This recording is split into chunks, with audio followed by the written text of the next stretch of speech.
हेतूमध्ये खोट असणाऱ्यांना नारी शक्ती माफ करणार नाही. महिला आरक्षणावरून पंतप्रधान मोदींचा विरोधकांवर हल्लाबोल. मतदारसंघ फेररचना आणि टायमिंगला इंडिया आघाडीचा कडाडून विरोध. तर जातीनिहाय जनगणनेची अमित शहांकडून गॅरंटी. करात प्रकरणानंतर राज्यात भोंदूंचा सुळसुळाट. मालाडच्या भोंदू रिदम पांचाळचा माझाकडून पर्दाफाश. भूत उतरवण्याच्या नावाखाली महापालिका गार्डनमध्येच मांडला बाजार. स्थानिकांच्या तक्रारीनंतर बेड्या. अमरावतीच्या परतवाड्यात तरुणीचं लैंगिक शोषण करणाऱ्या अयान अहमदसह 8 जण गजाआड. एमआयएमसह अनेक राजकीय पक्षांना रील्स बनवून देण्याचा आरोपीचा मुख्य उद्योग. अल्पसंख्याक आयोगाकडूनही प्रकरणाचा तपास सुरू.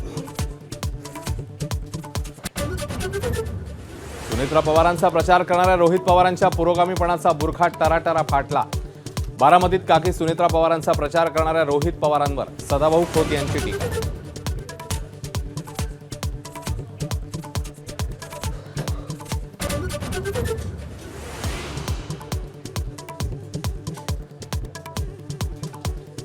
आमच्यावर बाळासाहेबांचे संस्कार आहेत, आम्ही ते विकत घेतलेले नाहीत. मुंबई महापालिकेच्या सभागृहातील किशोरी पेडणेकरांच्या वक्तव्यामुळे मोठा गदारोळ. माफीशिवाय सभागृह चालू देणार नाहीत, सत्ताधारी आक्रमक. इराणसोबत दुसऱ्या टप्प्यातली चर्चा लवकरच होऊ शकते, अमेरिकेचे संकेत. तर जागतिक तणावामुळे भारतीय शेअर बाजारात मोठी घसरण. गुंतवणूकदारांचं मोठं नुकसान.